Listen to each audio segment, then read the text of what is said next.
ชาเรื่องของเกษตรอินทรีย์โดยตรงนะครับแล้วก็ท่านเป็นนักวิจัยหนุ่มที่เพิ่งได้รับรางวัลมาสดๆร้อนๆด้วยนะครับอยากจะให้ท่านเล่ากับพวกเรานะครับว่าในเรื่องของการที่จะฉลาดเลือกในการที่จะเลือกอาหารอินทรีย์นะครับโดยเฉพาะในเรื่องของงานวิจัยส่วนหนึ่งของท่านเนี่ยท่านวิจัยในเรื่องของการใช้ฉลากติดกับผลิตภัณฑ์ที่เป็นอินทรีย์เดี๋ยวอาจารย์จะคุยให้เราฟังครับช่วงนี้เชิญอาจารย์เลยครับครับก็สวัสดีทุกท่านนะครับขออนุญาตลุกขึ้นมาคุยด้วยเนาะนะครับวันนี้ไม่ได้มาสอนนะครับมาแลกเปลี่ยนกันนะครับอย่างที่บอกนะครับหน้าที่หลักเป็นอาจารย์เนาะนะครับอาชีพเสริมก็อย่างเงี้ยนะครับก็เผยแพร่ความรู้ให้กับประชาชนนะครับเหมือนวันนี้นะครับก็ใส่เสื้อวิชา TU100 มานะครับหรือนะครับชื่อวิชานะครับ Civic Engagement แปลว่าพลเมืองและความรับผิดชอบต่อสังคมนะครับซึ่งเกษตรอินทรีย์นะครับก็เป็นหนึ่งในการรับผิดชอบต่อสังคมและสิ่งแวดล้อมเช่นเดียวกันนะครับสิ่งที่วันนี้ผมจะนำมาแลกเปลี่ยนกับทุกท่านนะครับในเรื่องของการฉลาดซื้อครั้งแรกที่ทุกท่านเข้าตลาดเขียวผมเชื่อว่าทุกท่านต้องถามแม่ค้าว่าอินทรีย์ไหมจ๊ะอินทรีย์ไหมครับนะครับเหมือนเช่นท่านนี้นะครับก็แซวอาจารย์เขาเล่นนะครับจริงๆแล้วนะครับเวลาที่เราลงไปซื้อของที่ตลาดเขียวเราก็ต้องถามเขาแหละว่าเพราะเราไม่มั่นใจเนาะผมถามว่าตอนนี้ทุกท่านใครมั่นใจบ้างครับว่าสินค้าอินทรีย์คือได้รับการผลิตจากมาตรฐานเกษตรอินทรีย์จริงๆถ้าท่านไหนมั่นใจยกมือหน่อยได้ไหมครับเรามีส่วนร่วมกันเนาะนะครับไม่มีเลยนะครับไม่มีเลยไม่เป็นไรนะครับเพราะว่าจริงๆแล้วทุกวันนี้ผู้บริโภคยังสับสนอีกเยอะนะครับอย่าว่าแต่อะไรเลยนะครับระดับครูบาอาจารย์เองบางท่านยังไม่รู้เลยนะครับว่าออร์แกนิกกับไฮโดรโปนิกนี่ยังคิดว่าเหมือนกันอยู่เลย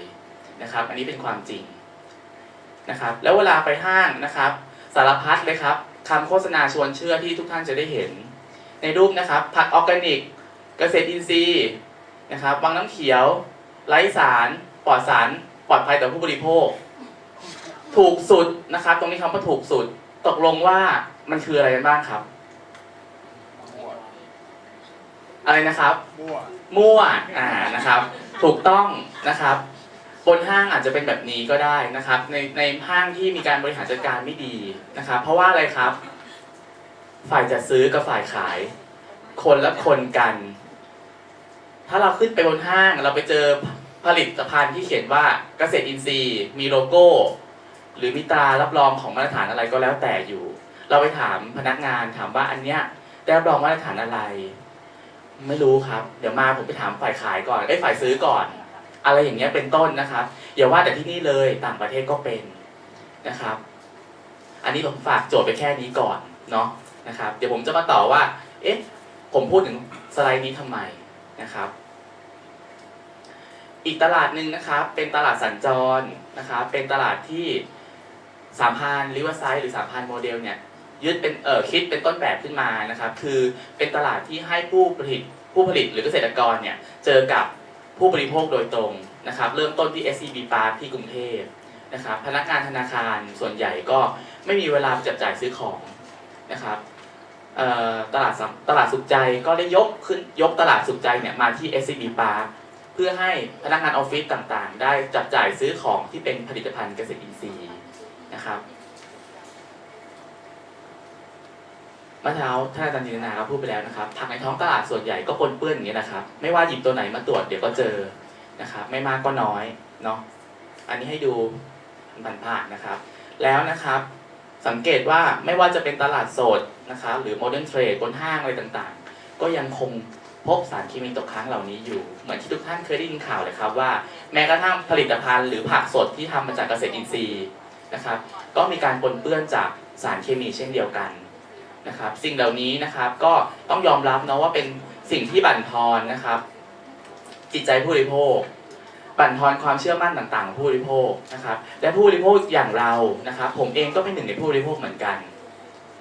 จะมั่นใจเลือกซื้อผลิตภัณฑ์ ที่เป็นเกษตรอินทรีย์ได้อย่างไรนะครับเขาบอกว่าสินค้าที่ติดฉลากปลอดภัยหรือ GAP นั่นแหละนะครับก็มีการปนเปื้อนนะครับ21 ตัวอย่างจาก36 ตัวอย่างนะครับอันนี้ไทยแพงครับเป็นคนโพสต์เอาไว้นะครับฉลากเกษตรอินทรีย์ปนเปื้อน10 ตัวอย่างจาก17 ตัวอย่างจาก27 ตัวอย่างนะครับสารเคมีเหล่านั้นมาจากไหนครับประเทศไทยเรายังคงนำเข้าสารเคมีเหล่านี้นะครับอันดับที่5ของโลกทั้งที่ประเทศเราพื้นที่เล็กกว่าอเมริกาหลาย10 เท่านะครับเรานำเข้ามาแล้วไปอยู่ที่ไหนครับอย่างที่เมื่อเช้าท่านอาจารย์ท่านไหนบอกนะครับว่าหยิบเม็ดดินขึ้นมาตรวจเม็ดไหนก็ต้องเจอสารเคมีตกค้างทุกตัวนะครับโดยเฉพาะนะครับกลุ่มที่เป็นสารกำจัดวัชพืชนะครับประเทศอื่นเขาแบนกันหมดแล้ว 2,4-D บ้านเรายังพอหาซื้อได้ไหมครับละไว้ในฐานที่เข้าใจแล้วกันเนาะเผื่อบางคนจะหาซื้อได้อยู่นะครับไกลโฟเสตก็เหมือนกันสารเหล่านี้อย่างที่อาจารย์เขาบอกครับเมื่อเช้าแหละใช้วันนี้ตกค้างเราตาย3 รอบแล้วยังอยู่เลยครับเกิดมาชาติหน้าก็ยังเจอนะครับสารเคมีเหล่านั้นตัวที่ไหนครับอยู่ในดินพืชดูดซับเข้าไปนะครับโดยเฉพาะสารเคมีประเภทดูดซึมทุกชนิดนะครับลองก้นหลุมตั้งแต่แรกเลยเหมือนเมื่อวานนี้ท่านอาจารย์จินไปถามนะครับว่าปลูกพริกใช้สารเคมีไหมใช้ครั้งแรกครั้งเดียวก็ใช่ไงก็คุกกบลองก้นหลุมไปแล้วครั้งแรกครั้งเดียวก็อยู่ในต้นพริกไปเรียบร้อยแล้วนะครับสารเคมีเหล่านั้นนะครับมีผลทำให้เกิดการเจ็บป่วยนะครับอันนี้ปี 53นะครับบอกว่ามีผู้เจ็บป่วยจากสารเคมีล่าสุด 8,000 กว่าคนนะครับอันนี้ก็โพสต์โดยไทยแพนเหมือนกันนะครับอย่างที่อาจารย์เขาบอกนะครับสารเคมีทางการเกษตรเหล่านี้ไม่ค่อยได้เข้าทางปากทางอะไรหรอกครับผิวหนังนี่แหละครับดูดซึมเร็วที่สุดนะครับเราจึงจะเห็นว่าชาวนานะครับหลังๆนะครับไม่ค่อยกล้าลงนาตัวเองนาเคมีนะครับเพราะอะไรครับ1เท้าเน่าก่อนเลยนะครับตับไตไส้พุงเนี่ยอันดับต่อมานะครับแล้วยังไงครับสารเคมีเหล่านี้ล้างไม่ออกนะครับไม่ใช่อนันต์บุญนาคนะครับล้างใจเนาะล้างไม่ออกไม่ใช่นะสารเคมีนะครับล้างไม่ออกนะครับล้างออกได้แค่เพียงเท่าไหร่ครับ 13-28% เท่านั้นยังคงเหลืออยู่ 2-25% แล้วแต่ชนิดแล้วแต่ความรุนแรงของสารเคมีเหล่านั้นแต่ก็ยังมีวิธีครับเขาก็แนะนำนะครับใช้น้ำส้ม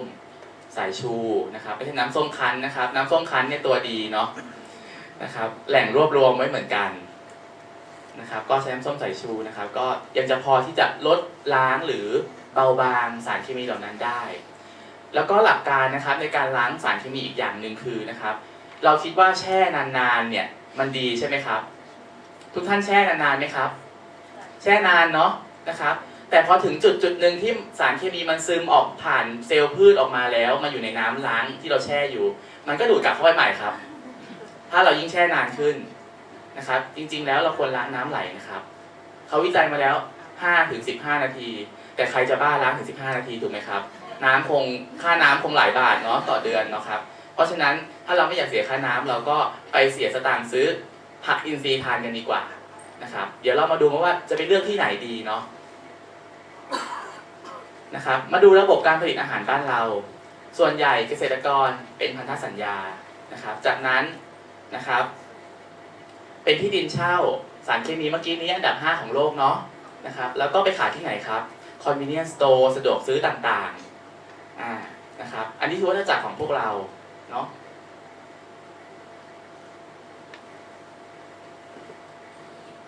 นะครับสุดท้ายนะครับพอเชื่อมโยงมาปัญหาสิ่งแวดล้อมอื่นๆอีกนะครับ convenience store ห้างขนาดใหญ่เขามีระบบในการผูกขาดในการซื้อขายถูกไหมครับเกษตรกรจะขึ้นมาขายได้ต้องมีการเซ็นสัญญาคุณต้องส่งผลผลิตตามยอดถ้าคุณทำไม่ได้คุณต้องถูกปรับนะครับดังนั้นนะครับเกษตรกรก็ต้องเร่งผลิตเนาะนะครับเร่งผลิตนะครับถ้าจะเชื่อมโยงถึงปัญหาหมอกควันนะครับทราบหรือยังครับทุกวันนี้ว่าใครเป็นคนทำชาวบ้านเป็นคนทำครับแต่มีคนใช้มือชาวบ้านเป็นคนทำนะครับก็ได้มีนักวิชาการนะครับไปสัมภาษณ์ บริษัทยักษ์ใหญ่ที่ใช้มือชาวบ้านเป็นคนทำถามว่าทำไมต้องทำแบบนี้เขาบอกว่าถ้าเขาไม่ทำบริษัทอื่นก็ทำนะครับเขาคิดกันแค่นี้นะครับนั่นคือความคิดของนายทุนนะครับก็อันนี้ก็ผ่านไปแล้วที่ยกประเด็นขึ้นมานี้เพราะว่าวันนี้เรามาคุยอยู่ที่เชียงใหม่เนาะก็เป็นหนึ่งจังหวัดที่ถูกมีผลกระทบมาเหมือนกันเนาะสำหรับปัญหาหมอกควันนะครับก็ให้ดูนะครับระบบการขายปกติยกตัวอย่างให้ดูนะครับเรื่องการขายผักที่นครปฐมเกษตรกรปลูกอยู่นะครับไปขายที่ตลาดปฐมมงคลนะครับจากนั้นก็ขายไปที่ตลาดไทยนะครับก็มีร้านค้าไปซื้อจากตลาดไทยกลับมาขายที่ปฐมมงคลหรือจากตลาดไทยไปขายตามร้านค้าต่างๆทั่วประเทศแถวนี้มีไหมครับเราเคยคิดไหมว่าข้างบ้านเราอ่ะทำการเกษตรอยู่แท้ๆเลยแต่เราต้องไปซื้อผักตลาดมาซึ่งไม่รู้ว่ามาจากไหนก็ไม่รู้นะครับนี่คือเรื่องของห่วงโซ่อุปทานที่ท่านอาจารย์ปริญญาพูดถึงเมื่อกี้นี้นะครับเราไม่เคยคิดเลยที่จะซื้อของที่มันห่วงโซ่ใกล้ๆของใกล้บ้านเราก็จริงๆอ่ะแต่ต้องส่งไปขายตลาดไทยก่อนจากตลาดไทยค่อยกลับมาขายตลาดในจังหวัดจากตลาดจังหวัดแม่ค้ายี่ปัวซาปัวต่างๆก็มาขายตลาดใกล้ๆบ้านเราก็ไปซื้อตรงนั้นมานะครับแต่ทุกท่านสงสัยไหมครับว่ามันผ่านมาตั้งหลายมือทำไมบางครั้งราคามันก็แสนถูกเนาะแล้วต้นทางเขาได้เท่าไหร่ไม่ใช่เราจะดีใจเนาะได้ของกินได้กินของถูกนะครับผมคิดเสมอว่าต้นทางจากเกษตรกรได้เท่าไหร่นะครับทีนี้มาดูตลาดแบบใหม่นะครับจริงๆแล้วคำว่าตลาดแบบใหม่นะครับมันก็คือแค่คำเรียกแต่จริงๆแล้วมันคือตลาดอะไรครับเป็นตลาดดั้งเดิมเหมือนเมื่อก่อนนี้แหละนะครับว่าปลูกอยู่ข้างบ้านแล้วเราก็ไปซื้อจากข้างบ้านหรือเราช่วยกันทำตลาดนัดสีเขียวสิหรือตลาดเขียวที่ท่านอาจารย์จินนาพูดเมื่อเช้านะครับอันนี้แหละเป็นการทำห่วงโซ่อุปทานให้มันสั้นลงไม่ต้องไปเสียค่าโลจิสติกไม่ต้องไปเสียค่าขนส่งไปตลาดไทยแล้วกลับมาตลาดประจำจังหวัดจากตลาดประจำจังหวัดมาตลาดประจำชุมชนอะไรอย่างเงี้ยนะครับเพราะฉะนั้นเราต้องช่วยกันนะครับอย่างเช่นนะครับตลาดสีเขียวที่เชียงใหม่นะครับ JJ Market หรือที่เมื่อเช้าคุณดวงรัตน์ยานะได้พูดถึงตลาดเขียวที่เชียงใหม่นะครับมีกี่ที่ครับมีกี่แห่งครับสำหรับตลาดเขียวที่เชียงใหม่10 กว่าแห่งเนาะ13 14 15อะไรก็แล้วแต่นะครับมีเกือบทุกวันผมนะยังแบบว่าดีใจเนาะแต่เสียใจที่เราไม่ใช่คนที่นี่เนาะนะครับย้ายไม่ไหวครับหน้าที่และภารกิจอยู่ทางโน้นนะครับถ้าเป็นคนเชียงใหม่นะผมคงจะต้องซื้อผักอินทรีย์กินทุกวันเพราะว่าใกล้นะครับทีนี้นะครับแต่ละท่านมาต่างที่กันทราบหรือไม่ครับว่ามีตลาดเขียวใกล้ๆบ้านท่านบ้างหรือเปล่ามีใครทราบบ้างไหมครับอยู่แถวไหนครับพี่ห่วงอินทรีย์ตรงที่ชลประทานห่วงอินทรีย์ที่ชลประทานนะครับมีท่านอื่นอีกไหมครับเอาจังหวัดอื่นบ้างที่ไม่ใช่เชียงใหม่โจทย์ง่ายเกินไปนะครับ10 กว่าแห่งมีอีกไหมครับนครมีไหมครับนครศรีธรรมราชมีไหมไม่มีพี่เขายังนึกไม่ออกลำปางไม่มีแต่ลำพังใช่ไหมครับอยู่กันอย่างลำพังเลยกำลังจะทำนะครับจ่ายมาหลายปีแต่ไม่สำเร็จครับผมเอาใจช่วยนะครับเอาใจช่วยเราอย่าอยู่ลำพังเลยนะฮะเราต้องรวมกลุ่มเกษตรกรให้ได้เนาะอันนี้ JJ Market นะครับที่เชียงใหม่นี่เองเนาะตอนเช้านะครับตี 5ทุกท่านถ้าพรุ่งนี้เช้าแล้วไม่รู้รถเราออกกี่โมงไปสะเมิงเนาะตื่นเช้าไปลองไปตลาด JJ Market ดูก่อนก็ได้นะครับก็จะมีเกษตรกรหน้าตาสดใสแบบนี้นะคะยืนอยู่พวกนี้ก็จะเป็นอาหารเมืองนะครับที่เอามาหล่อเลี้ยงพวกเราเวลาที่เรามาเยี่ยมห่วงอินทรีย์ห่วงนี่นะครับตลาด JJ Market นะครับแล้วก็ตลาดตรงหลังมอแม่โจ้นะครับที่ผมได้ไปเห็นมาเนาะนะครับที่ยโสธรก็มีนะตรงนี้ให้สังเกตนะคะว่าเป็นไก่บ้านนะตัวไม่กี่บาทเองนะครับ100 กว่าบาท150 ป่ะ 150นะครับซึ่งนะครับ ตัวใหญ่200 ครับตัวใหญ่200ตัวเล็ก150นะครับแพงไหมถือว่าแพงไหมครับไม่แพงเนาะนะครับเป็นไก่บ้านนะครับไก่บ้านเนื้อเหนียวๆเลยแหละนะครับแล้วก็เกษตรกรเวลาเขามาขายเขาจะมีใบรับรองมาแปะไว้นะครับเจ้านี้ได้ของ iPhone นะครับเดี๋ยวจะมีได้ของ PGN ก็มีนะครับเขาก็มาวางเอาไว้เนาะสินค้าเหล่านี้นะครับเราสามารถหาผักผลไม้หรือผลิตผลทางการเกษตรที่ทำจากเกษตรอินทรีย์เนี่ยผักกำละ5 บาท 10 บาทเรายังหาได้นะครับเราไม่จำเป็นต้องไปขึ้นห้างเสมอไปนะครับถ้าเราอยู่ใกล้ตลาดสีเขียวที่ไหนแล้วเข้าที่นั่นเลยนะครับเพชรบูรณ์ก็เริ่มแล้วเหมือนกันก็กลุ่มพวกเรานี่แหละก็ไปช่วยกันทำ PGS นะครับเพื่อให้เขามีผลิตผลออกมาขายในตลาดของเขานี่ตลาดสุขใจนะครับด้านบนนะครับตลาดสุขใจที่อยู่ตรงหน้าโรงแรมสามพรานริเวอร์ไซด์นะครับด้านล่างนะครับเป็นสุขใจสัญจรที่เกษตรกรเนี่ยเก็บผลิตผลของตัวเองมาขายที่ SCB Park ในกรุงเทพนะครับเพื่อให้พนักงานออฟฟิศเนี่ยได้ซื้อของแล้วซื้อสินค้าอินทรีย์กลับไปบริโภคอันนี้ก็ให้ดูนะครับว่าไข่อินทรีย์ไข่ไก่เนาะไม่ใช่ไข่นกอินทรีย์นะครับเดี๋ยวบอกไข่อินทรีย์เอาไข่อินทรีย์เป็นอย่างนี้เหรอกินได้ด้วยใช่ไหมเย็นนี้กลับไปหาไม่ได้นะครับเป็นไข่ไก่อินทรีย์ไข่ไก่อินทรีย์เราก็เลี้ยงแบบปล่อยนะครับเพื่อให้เขาออกไปวิ่งเล่นหาอาหารนะครับใช้พฤติกรรมของเขาเองตามธรรมชาติตามสัญชาตญาณข้างบนนะครับก็เป็นไข่อินทรีย์เหมือนกันนะครับให้ดูว่าบางครั้งเนี่ยสีสันมันไม่จำเป็นต้องแดงฉูดฉาดเสมอไปนะครับสีบางครั้งขาวๆแบบนี้ก็ได้มันขึ้นอยู่กับอาหารที่ไก่เขากินเข้าไปนะครับแต่คุณค่าทางอาหารก็เหมือนกันแหละครับและส่วนใหญ่ถ้าท่านตอกไข่อินทรีย์ออกมาแล้วนะครับจะเห็นว่ามันจะมีวุ้นๆแบบนี้นะครับเพราะว่ามันเป็นไข่สดเราจะได้ได้บริโภคของสดๆกันอันนี้ก็เป็นวัวนมอินทรีย์นะครับก็เวลาเขาเลี้ยงเขาก็ต้องให้อยู่มีพื้นที่วิ่งว่างเปล่าให้เขาวิ่งเล่นนะครับมีโรงเรือนให้เขาพักแดดพักฝนตอนฝนตกอะไรอย่างเงี้ยนะครับอันนี้ก็รังสิตฟาร์มนะครับเมื่อกี้เห็นในแปลงมาแล้วเนาะวิวไกลๆก็จะเป็นอย่างเงี้ยนะครับอันนี้ก็บนเชลฟ์นะครับรังสิตฟาร์มเช่นเดียวกันไม่ได้แอบโฆษณานะครับแต่ว่ามีแบรนด์นี้แบรนด์เดียวที่ทำสลัดบาร์อยู่ในห้างนะครับหรือ DIY ครับรู้จักไหมครับ DIY Do it yourself หลังบ้านพื้นที่เล็กๆนะครับไม่ต้องไปขุดแปลงอะไรให้วุ่นวายนะครับเอาอิฐบล็อกวางๆเอาดินใส่ก็ปลูกได้นะครับที่ข้าวแมวดินตายเนาะแล้วก็มีผักกินนะครับนะครับปลูกผักนะครับใช้ขยะต่างๆนะครับกระป๋องกระแป้งกระมังอะไรต่างๆแม้กระทั่งแกนกระดาษทิชชู่นะครับก็นำมาเพาะต้นกล้าผักได้นะครับพวกนี้ DIY เริ่มเห็นช่องทางการบริโภคหรือยังครับเห็นแล้วเนาะจริงๆกิจกรรมของวันนี้เนาะตอนเย็นน่าจะให้กลับไปปลูกอะไรกลับมาเนาะแล้วพรุ่งนี้ก็ให้ยกมาดูกันเอานอนกันที่นี่เสียใจด้วยโรงแรมน่าจะไม่อนุมัตินะครับเพราะว่าเดี๋ยวดินเดินมันจะเลอะเทอะไปหมดนะครับหลังจากเสร็จการอบรม2 วันเนาะกลับไปปลูกผักทานเองเลยก็ได้นะครับเราจะได้รู้ว่ามันยากลำบากยังไงนะครับเราเห็นเขาโตขึ้นมาบางครั้งบางคนไม่กล้ากินนะปล่อยให้เขาแก่ไปเลย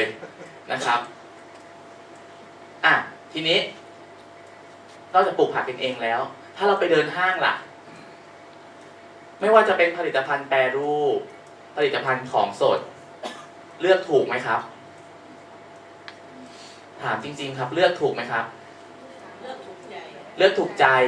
นะครับแล้วที่ไม่ตอบนี่ถามจริงๆครับเคยเดินห้างไหมครับหรือไปเดินที่ไหนกันหมดครับ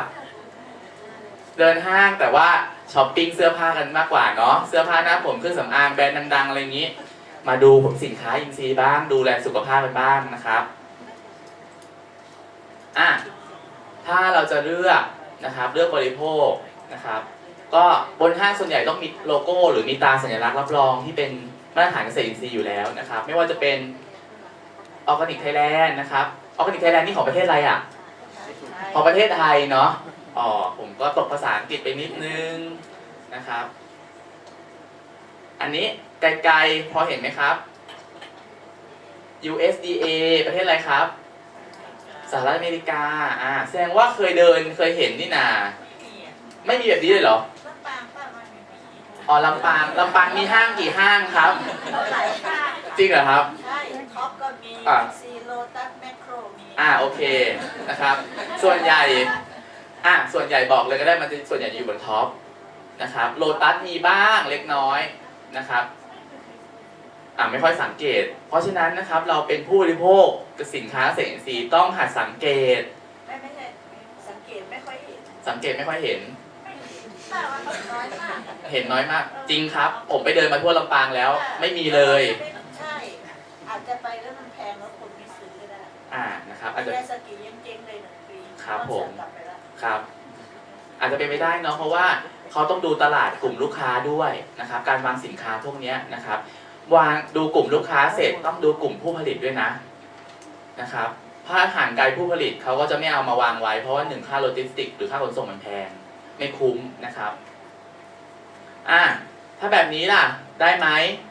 เมื่อกี้เป็นสีเนาะอันนี้เป็นขาวดำได้ไหมไม่ได้นะครับอาจารย์บอกไม่ได้ เพราะว่าอะไรครับอาจารย์นะครับจริงๆแล้วนะครับในมาตรฐานไม่ได้บอกว่าผิดนะครับทำเป็นขาวดำได้นะครับเพราะว่าบางครั้งอาจจะต้องประหยัดต้นทุนสำหรับบางแบรนด์นะครับอันนี้มันเป็นชื่อบริษัทผมให้ดูตราตรงนี้ฮะ อ๋อ ให้ดูตรารับรองตราแสดงสัญลักษณ์นี่นะครับอันนี้ของไทยประเทศไทยเนาะใบไม้อันนี้เมื่อกี้สีเขียวที่อาจารย์ปริญญาให้ดูของประเทศอะไรครับกลุ่ม EU นะครับOrganic Thailand นะครับ USDA Organic Thailand นะครับถ้าไปเดินบนห้างก็เจอตาเหล่านี้แหละแล้วทีนี้งงไหมฮะสารพัดจะตราสารพัดจะโลโก้นะครับไม่รู้เลยว่าอะไรเป็นอะไรเนาะเดี๋ยวก็มีคิวอีกอันนี้อะไรเอ่ยอันล่างเนี่ยถ้าใบแปะกล้วยเหรอใบเนี้ยใช่ไหมใช่เนาะโอ้พักชาวเหนือเราชาวเชียงใหม่เราคือใบอะไรผักเซี่ยวนะครับถ้าเกิดภาคอีสานดอกจานปะดอกเดียวกันปะผักเซี่ยวกับดอกจานเดียวกันไหมไม่เซี่ยวนี่ชมโคเอาผักเซี่ยวชมโคโอเคชมโคก็ชมโคแล้วเป็นตราสัญลักษณ์ของอะไรครับมอนนะครับมอนนะครับเป็นองค์กรมาตรฐานเกษตรอินทรีย์ภาคเหนือนะครับทีนี้ผมไปทำวิจัยมานะครับไปสำรวจตลาดมาอย่างที่บอกนะครับว่าไปเดินที่ลำปางนี่ไม่ค่อยเจอสินค้าเกษตรอินทรีย์หรอกนะครับก็ไปมาหลายห้างนะครับแล้วก็ตลาดไปมาหลายห้างส่วนใหญ่นะครับก็จะเจอ Organic Thailand ของบ้านเราเกือบ 50% รองลงมานะครับก็ USDA แล้วก็ EU นะครับที่เหลือก็อันนี้แคนาดานะครับอันนี้อะไรเอ่ยภาษาอะไรเกาหลีนะครับอันนี้แจ๊สของญี่ปุ่นอันนี้ออสเตรเลียนะครับแล้วก็ไอโฟมเนาะที่เหลือเนี่ยจะเจอประหลาดนะครับแต่หลักๆเลยเนี่ย Organic Thailand อันดับ 1นะครับ USDA แล้วก็ EU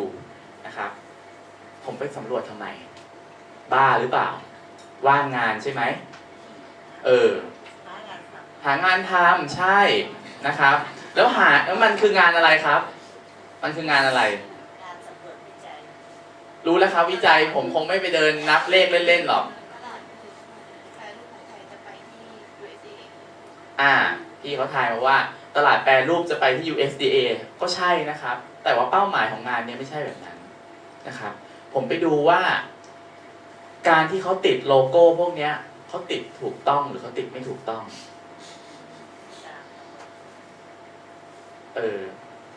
ถามว่าถ้าถามทุกท่านว่าติดถูกต้องติดยังไงติดกับหัวกับหางได้ไหมอันนั้นมันไม่ได้นะผมล้อเล่นนะครับจริงๆที่ถูกต้องทำยังไงครับมันไม่ได้ติดแค่นี้นะมันไม่ใช่มีแค่ตาโล่งๆแบบนี้นะมันต้องมีองค์ประกอบของมันนะครับอันนี้ก็เป็นตาอื่นที่พบนะครับมีของกรีกนะครับของ Bio Acquisert นะครับ ต่างๆนานามอไอโฟมเนาะนะครับอย่างของ USDA นะครับแล้วก็ส่วนใหญ่ก็จะเป็นพื้นฐานแบบนี้นะครับเขาต้องติดตาโลโก้สัญลักษณ์ที่เป็นมาตรฐานของเขานะครับรวมทั้งนะครับเขาต้องติดด้วยว่าใครเป็นคนเซอร์ติฟายให้รายละเอียดมันมีแบบนี้นะครับเริ่มตั้งแต่แรกเลยนะครับบอกก่อนเลยว่าเป็นออร์แกนิกนะครับทุกท่านตอนในเวลาที่ไปเลือกสินค้าในห้างนะครับเราต้องเลือกหาคำว่าออร์แกนิกใช่ไหมครับถ้าเราเลือกเนาะออร์แกนิกหรือคำว่าเกษตรอินทรีย์ถูกไหมครับคำแรกจากนั้นมาก็คือเรื่องของชื่อของผลิตภัณฑ์นะครับเราต้องรู้ยี่ห้อก่อนยี่ห้ออะไรที่เราจะเลือกซื้อถูกไหมนะครับจากนั้นนะครับโลโก้ซีลนะครับตราสัญลักษณ์ถ้าเป็น USDA ก็ USDA ถ้าเป็น Organic Thailand ก็ต้องเป็น Organic Thailand นะครับจากนั้นมานะครับเขาต้องบอกว่า ingredient นะครับองค์ประกอบมันมีอะไรบ้างอย่างที่เมื่อกี้ท่านอาจารย์ปริญญาบอกถ้าจะบอกว่าเป็นออร์แกนิกต้องมีองค์ประกอบเท่าไหร่ครับ 95% ขึ้นไปนะครับจึงจะเรียกตัวเองว่าเป็นออร์แกนิกได้ตรงนี้เพราะฉะนั้นตรงนี้ต้องบอกว่ามีอะไรเป็นองค์ประกอบบ้างนะครับซึ่งส่วนใหญ่ผลิตภัณฑ์เขาก็บอกนะครับแต่ที่สำคัญนะครับ name of distributor นะครับชื่อของคนจำหน่ายนะครับแล้วก็ชื่อของคนออกตารับรองให้เขาแต่ทั่วไปเราเจอไหมครับเมื่อกี้บอกไม่เคยเดินห้างแต่พอถามว่าเคยเจอไหมครับก็บอกไม่เจอตกลงยังไงได้ไปไหมห้างนะครับ EU ก็เหมือนกันนะครับเขาต้องบอกคู่กันแบบนี้นะครับมีตราสัญลักษณ์แล้วก็ต้องบอกด้วยว่ามันมาจากประเทศอะไรนะครับอย่างไทยแลนด์นะครับจะบอกว่าไทยแลนด์ไบโอ121อันนี้คือสัญลักษณ์ที่เป็นผลผลิตที่มาจากเมืองไทยนะครับอันนี้ออร์แกนิกไทยแลนด์กรมวิชาการเกษตรนะครับตรงนี้เขียนถูกนะครับไม่ได้มาแต่ตาล้นๆอันนี้ถูกไหมครับ USDA ผมไม่บอกนะถูกไม่ถูกตัดสินเอาเองนะครับวันนี้เป็นผู้บริโภคที่ต้องมีความฉลาดเลือกในการบริโภคนะครับเฉลยก็ได้ถูกไหมครับไม่ถูกนะครับเพราะว่าไม่ครบนะครับตรงนี้ก็เหมือนกันแต่ USDA เนี่ยเขาจะมีข้อที่เขาไม่ได้เฉพาะเจาะจงว่าต้องอยู่ใต้โลโก้เท่านั้นจะอยู่ตรงไหนก็ได้บนผลิตภัณฑ์นะครับสำหรับคำระบุว่ามาจากใครเป็นคนรับรองให้เขานะครับเพราะฉะนั้นถ้าเป็น USDA เราต้องตามหาจากเหล่านี้นะครับจริงๆวันนี้เราเป็นผู้บริโภคเราต้องรู้นะครับซึ่งตรงนี้หาแล้วก็ไม่เจอหรอกว่าใครเป็นคนเซอร์ติฟายให้เขานะครับแล้วบ้านเราส่วนใหญ่นิสัยคนไทยของไทยไม่กินของนอกอันไหนตี USDA มาฉันซื้อก่อนฉันไม่เชื่อมั่นในการรับรองของประเทศไทยนะครับวันนี้เอามาให้เห็นให้ดูเป็นตัวอย่างนะครับว่าก็เหมือนกันนั่นแหละนะครับเพราะฉะนั้นเหมือนที่ท่านอาจารย์จินตนาบอกเมื่อเช้านะครับว่าระบบในการรับรองมีความเข้มแข็งอยู่แล้วแต่ถ้าคนใช้ไม่ซื่อสัตย์ระบบเหล่านั้นมันก็เอาไม่ไหวครับก็สู้ไม่ได้หรอกครับอย่างอันนี้นะครับ EU โล่งๆเลยนะครับไม่บอกเลยนะแต่ตรงนี้เขาบอกอันนี้เขาบอกนะครับเขาจะบอกว่า BioResearch เป็นบริษัทเอกชนที่ไปออกเซอร์ให้เขานะครับสำหรับ EU นะครับแต่ถ้าจะให้ดีนะครับต้องแบบคนนี้นะครับ EU แล้วก็บอกด้วยว่าเป็นผลิตภัณฑ์จากอะไร TH นะครับไทย Bio 121เขาจะบอกเลยอันแรก Organic Thailand นี่ก็ถูกนะครับ USDA โล่งๆมาอีกแล้วนะครับอันนี้ก็เพื่อนกันแคนาดานะครับโล่งเหมือนกันเพราะว่าถ้ารับรอง USDA แล้วโทษนะครับถ้ารับรองแคนาดาแล้ว USDA ยอมไม่ใช้โลโก้เลยนะครับเพราะฉะนั้นถ้าผิดก็ผิดคู่อันเนี้ยนะครับให้ดูน่าจะเป็นสไลด์สุดท้ายนะครับสำหรับผลสำรวจของผมนะครับก็ไปมาหลายห้างนะครับ100 กว่าห้างตาเหล่านี้ที่พบนะครับส่วนใหญ่ที่พบแล้วก็ที่พบที่แสดงฉลากไม่ครบถ้วนนะครับใช้คำว่าไม่ครบถ้วนนะครับผมไม่ใช้คำว่าผิดเพราะว่าตอนนี้มาตรฐานบ้านเราเป็นมาตรฐานสมัครใจนะครับจะแสดงถูกแสดงผิดก็ไม่เป็นไรไม่ได้มีกฎหมายอะไรมาบังคับนะครับเพราะฉะนั้นผู้บริโภคอย่างเราก็ต้องเลือก บริโภคเอาเองออร์แกนิกไทยแลนด์ก็มีเหมือนกันนะครับติดฉลากโล่งๆมานะครับบนข้าวเนี่ยครบ 25% 25 รายการนะครับจาก 86แล้วก็ EU นะครับก็พบแสดงผิดเช่นเดียวกัน USDA นี่เยอะเลยนะครับแล้วก็ USDA นะครับแสดงผิดเยอะในเรื่องของแสดงไม่ครบนะครับขออภัยในกลุ่มอาหารแปรรูปนะครับเพราะเป็นอาหารเป็นสินค้านำเข้าเป็นผลิตภัณฑ์แปรรูปทั้งหมดนะครับสิ่งเหล่านี้นะครับก็ปัจจุบันเป็นสิ่งที่ทำให้ความเชื่อมั่นของผู้บริโภคนะครับในเรื่องของสินค้าเกษตรอินทรีย์เนี่ยถูกบั่นทอนไปนะครับแม้กระทั่งผมถามทุกท่านในห้องนี้นะครับทุกท่านยังบอกยังไม่กล้าตอบเลยว่ามีความมั่นใจในสินค้าเกษตรอินทรีย์เท่าไหร่นะครับดังนั้นวันนี้ถ้าเราเป็นผู้บริโภคนะครับหนึ่งเลยต้องทำยังไงครับขออนุญาตถามทวนนะครับหนึ่งทำไงครับเมื่อกี้นี้ติดอะไรนะครับสังเกตข้อมูลบนฉลากนะครับแล้วยังไงต่อครับปลูกเองก่อนเลยนะครับถ้าปลูกไม่ได้ยังไงครับไปที่ไหนไปที่กลุ่มพวกเรานี่แหละนะครับไปตลาดเขียวนะครับไปหาคนที่เขาปลูกเลยนะครับเรารู้จักเกษตรกรเราก็รู้จักอาหารของเราถูกไหมนะครับสุดท้ายแล้วนะครับถ้าเราไปตลาดเขียวแล้วอยากจะไปที่บนห้างนะครับก็ไปเลือกตาที่เขามีแสดงถูกต้องแสดงครบถ้วนนะครับเพราะฉะนั้นเราก็จะได้สินค้าเกษตรอินทรีย์ที่มีความเป็นเกษตรอินทรีย์เราก็มั่นใจด้วยนะครับเลขรหัสที่บังคับไหมครับว่าต้องระบุด้วย เลขรหัสอะไรเอ่ยครับเลขรหัสของแต่ละรายที่ได้รับการรับรองต้องระบุครับจริงๆเขาต้องแสดงให้ครบผมสังเกตไม่เห็นมีสักเจ้าก็ไม่มีเลยครับไม่มีเลยครับตอนนี้คือการแสดงฉลากมีความไม่ครบถ้วนเยอะมากนะครับที่สำรวจสินค้า800 กว่ารายการนี่นะครับแสดงไม่ครบถ้วนเนี่ย70 กว่าเปอร์เซ็นต์74%แสดงครบแค่26%เท่านั้นเองนะครับดังนั้นครับ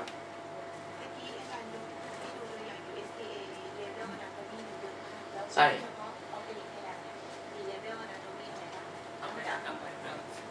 ครับออร์แกนิกไทยแลนด์นะครับเขาจะมีพี่ก็ถามว่า USDA เนี่ยเลเบลเยอะมากเลยนะครับAnatomyเลเบลรายละเอียดในการติดฉลากเนี่ยเยอะมากนะครับสำหรับออร์แกนิกไทยแลนด์มีอะไรบ้างนะครับออร์แกนิกไทยแลนด์จะมีโลโก้ที่เป็นออร์แกนิกไทยแลนด์จากนั้นก็ต้องบอกว่ากรมไหนเป็นคนรับรองนะครับกรมวิชาการกรมการข้าวกรมปศุสัตว์กรมประมงนะครับจากนั้นจะมีรายละเอียดบอกอีกว่านะครับบอกว่าเป็นการรับรองแปลงผลิตหรือการรับรองแพคเกจจิ้งหรือรับรองที่ลงแพ็ค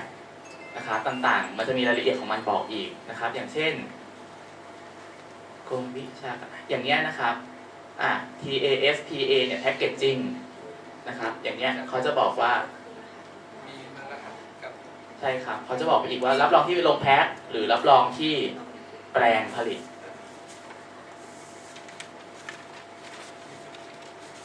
ตอนนี้เลือกบริโภคได้ยังครับเลือกไม่บริโภคดีกว่าดูน่ากลัวมากเลยนะครับเพราะฉะนั้นปลูกกินเองนะครับอันดับแรกมีท่านไหนแลกเปลี่ยนไหมครับน่าจะหมดละมั้งหมดแล้วนะครับสำหรับการฉลาดเลือกบริโภคเลือกซื้อนะครับและเลือกบริโภคสินค้าอินทรีย์แลกเปลี่ยนได้นะครับครับอาจารย์ครับผมมองว่าจุดตายของเกษตรอินทรีย์มันก็คือกำลังซื้อของผู้ผลิตทุกวันนี้เนี่ยผมกำลังมองว่าผู้ผลิตขอโทษกำลังซื้อของผู้บริโภคผมมองว่าขณะนี้ผู้บริโภคกำลังหดตัวคือเริ่มจะจ่ายแพงไปทำไมตายเหมือนกันถูกไหมถ้าเป็นคุณคิดอย่างนี้อาจารย์เล่าให้ฟังอย่างเงี้ยถามว่าผู้บริโภคเขารู้สึกอย่างนี้ไหมเขารู้สึกอย่างนี้ถูกไหมครับนี่ทำไงดีครับที่เราจะสื่อสารให้ผู้บริโภคซึ่งจำนวนมากมายหันกลับมาคิดใหม่ว่าข้อที่หนึ่งคุณต้องรักษาชีวิตด้วยการกินสิ่งที่เป็นอินทรีย์ข้อที่สอง มีผู้ผลิตที่เป็นอินทรีย์ที่อยากจะส่งสินค้าให้กับคุณ แต่ต่างคนต่างต้องเอื้อมเข้าหากันใช่ไหมครับไอ้ third party fourth party อะไรต่างๆนั่นนะมันเป็นเกมที่เราส่งไปไกลๆใช่ไหมครับเมื่อสักครู่เราก็พูดถึงคำว่า local ครับ local แปลว่าการผลิตและการบริโภคในท้องถิ่นเดียวกัน ตรงนี้มันเกิดที่อังกฤษด้วยอังกฤษนี่มันมาจากว่าเกษตรกรมันตกงานแล้วไปไม่ได้แล้วมันซื้อของข้างนอกมาถูกกว่าทำยังไงที่ให้เงินมันอยู่ในท้องถิ่น10 บาทที่เราขายผักได้ถ้าเป็นอินทรีย์มันตกในหมู่บ้านทั้งหมดเลยตกข้างๆขี้หมูขี้ไก่ทั้งหลายมันก็ตกอยู่แค่นั้นแต่ถ้าเป็นเกษตรเคมีครึ่งหนึ่งของต้นทุนการผลิตคือปุ๋ยและยาแปลว่าเราต้องส่งสวยให้ต่างประเทศเพราะฉะนั้นถ้าเรามองคอนเซ็ปต์แบบนี้ใช่ไหมครับข้อที่นะเกิดที่บอกด้วยว่าทำอย่างไรให้คนบริโภคเขาเริ่มกลับมารู้วิธีเลือกให้มั่นใจ และทำให้ผู้ผลิตสามารถหาผู้บริโภคให้เจอในท้องถิ่นของตัวเองในท้องถิ่นของตัวเองอาจารย์มีความคิดอย่างไรบ้างข้อที่ 1ข้อที่ 2จะสร้าง confidence หรือสร้างความเชื่อมั่นตรงนี้อย่างไรบ้างเอาแค่นี้ก่อนครับเพราะผลประโยชน์ได้กับประเทศแน่นอนไม่เพียงแค่คนใดคนหนึ่งเท่านั้นครับ ครับคิดตรงกันเลยครับอาจารย์ว่าเชื่อมโยงผู้ผลิตกับผู้บริโภคในท้องถิ่นนะครับซึ่งจริงๆแล้วเนี่ย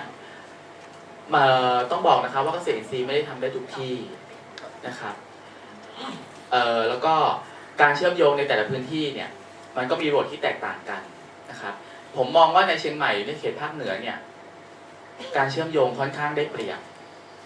นะครับเพราะว่ามีผู้บริโภคมีใครบ้างครับนักท่องเที่ยวเนาะ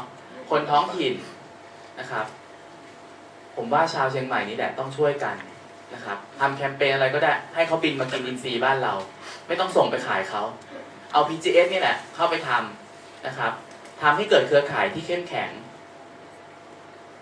นะครับอันนี้ข้อที่1ของอาจารย์นะครับส่วนข้อที่2เรื่องความมั่นใจของผู้บริโภคทุกวันนี้นะครับผมก็มองผู้บริโภคเนี่ยเขาก็อยากจะเข้ามารับประทานอาหารอินทรีย์นะครับแต่ทีเนี้ยผู้บริโภคนะครับยังขาดความรู้ในเรื่องของอินทรีย์คืออะไร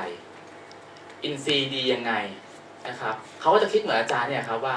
กินไปก็ตายเท่ากันจะไปจ่ายแพงทำไมนะครับผมชอบที่อาจารย์พูดอยู่คำหนึ่งว่าเอาเงินเนี่ยไปจ่ายค่าของกินดีกว่าไปจ่ายค่าหมอมารักษาเรานะครับตรงเนี้ยผมคนเดียวทำไม่ได้ครับพวกเราทุกคนนะคะที่จะช่วยกันนะครับทำให้ผู้บริโภคเนี่ยได้เห็นนะครับเห็นตรงไหนครับทำแคมเปญเลยครับรวมกลุ่มการผู้ผลิตเชียงใหม่นะครับภาครัฐตอนนี้พร้อมที่จะสนับสนุนอยู่แล้วนะครับนโยบายต่างๆก็รองรับเกษตรอินทรีย์เต็มที่ในปีนี้ถ้าอะไรนะเสนอโครงการเข้าไปก็ได้เลยนะครับปัจจุบันโครงการของรัฐบาลเนี่ยเอื้อมมาให้กับภาคเอกชนหรือภาคประชาชนเป็นมีส่วนร่วมเนี่ยเยอะมากนะครับเพราะฉะนั้นผมว่ามองสิ่งที่สำคัญเลยเนี่ยคือการรวมกลุ่มไม่ว่าจะเป็นกลุ่มผู้ผลิตกลุ่มผู้บริโภคนะครับในท้องที่นี่แหละตลาด JJ Market เนี่ยเป็นแหล่งหนึ่งนะครับที่จะเป็นศูนย์รวมทั้งผู้บริโภคแล้วก็ศูนย์รวมผู้ผลิตที่ดีแหล่งหนึ่งเลยครับอาจารย์ถ้านั่นนะผมว่า JJ Market วันนี้มีตัวแทนมานี่ใช่ไหมนะครับมีตัวแทนมานะครับเราอาจจะจับเข่าคุยกันก็ได้นะครับจริงๆอิจฉาจริงๆนะครับผมเองเนี่ยอิจฉาคนเชียงใหม่จริงๆ facility ทุกอย่างพร้อมทุกอย่างดินก็ดีทรัพยากรธรรมชาติก็เยอะนะครับคนก็น่ารักเนาะคนก็มีไอเดียดีๆแล้วก็เป็นคนรุ่นใหม่เยอะด้วยนะครับเพราะฉะนั้นพลังขับเคลื่อนพวกนี้ครับชาวเชียงใหม่ต้องรวมกันแล้วล่ะนะครับทำให้เกิดให้ได้นะครับน่าจะแค่นี้ครับอาจารย์โอเคไหมครับนะครับขออนุญาตที่จะเสริมนิดหนึ่งกับที่อาจารย์ยกประเด็นขึ้นมาตรงนี้สิ่งที่มูลนิธิเกษตรอินทรีย์ไทยกำลังทำก็คือกระบวนการรับรองแบบมีส่วนร่วมของกลุ่มที่ผลิตตามระบบเกษตรอินทรีย์เพราะในหลักการที่คิดแล้วเราทำกับเกษตรกรรายย่อยที่อยู่ในพื้นที่นะครับแล้วก็สนับสนุนส่งเสริมให้เกิดโลคอลมาร์เก็ตขึ้นมาให้เขากินอยู่เกิดตลาดนัดในพื้นที่ตลาดเล็กๆ ผลิตให้เพียงพอกับการกินก่อนเหลือกินแล้วจึงจะคิดขาย ขายก็ขายที่ใกล้ๆก่อนนะครับก่อนที่จะคิดไปขายไกลๆจนเมื่อเราเข้มแข็งขึ้นแล้วเนี่ยจึงค่อยคิดที่จะขายไกลๆซึ่งตรงนี้ตรงกับหลักการเศรษฐกิจพอเพียงนะครับตรงนี้แน่นอนเลยเพราะว่าPGS ที่เราทำเนี่ยทำกับเกษตรกรรายย่อยส่วนใหญ่ที่มูลนิธิไปทำรายใหญ่ๆหรือเป็นนายทุนเนี่ยจะไม่มีเลยที่เราไปพบนะครับจะเป็นเกษตรกรที่ว่า5 ไร่ 10 ไร่ 8 ไร่ 2 ไร่แม้กระทั่งไม่มีที่ดินก็มีใช่ไหมครับไม่มีที่ดินก็มีในกลุ่มเนี่ยก็เลี้ยงหมูซะนะครับมีแค่ที่บ้านก็เลี้ยงหมูหลังบ้านสักแค่นั้นเองเขาก็บริหารจัดการกันได้นะครับแต่ว่าต้องเข้าสู่ในระบบเข้าสู่ในกระบวนการของการ PGS ตรงนี้การมีส่วนร่วมนะครับเพราะฉะนั้นตรงนี้นะครับสิ่งที่ทางอาจารย์ดร.สุสิทธิ์คุยแล้วก็ทางท่านอาจารย์ปริญญาคุยเนี่ยนะครับก็คงเป็นอีกเวทีหนึ่งที่เราจะได้มาแลกเปลี่ยนมาเรียนรู้นะครับแล้วก็อย่างน้อยที่สุดได้รู้จักกันนะครับได้รู้จักกันแล้วก็จะได้คอยติดตามเพราะว่ามูลนิธิเราเนี่ยก็จะไปทำงานอบรมกระบวนการรับรองเนี่ยในพื้นที่อยู่แล้วนะครับเลยเวลาเบรกมานานแล้วนะครับที่จริงก็เห็นดีใจนะทุกท่านนี่สนใจไม่มีใครนั่นเลยสนใจกันหมดแต่เบรกก็ต้องเบรกนะกาแฟคอยอยู่ เข้ามาเตือนแล้วนะครับช่วงนี้เบรกก่อนครับผมขอบคุณมากครับ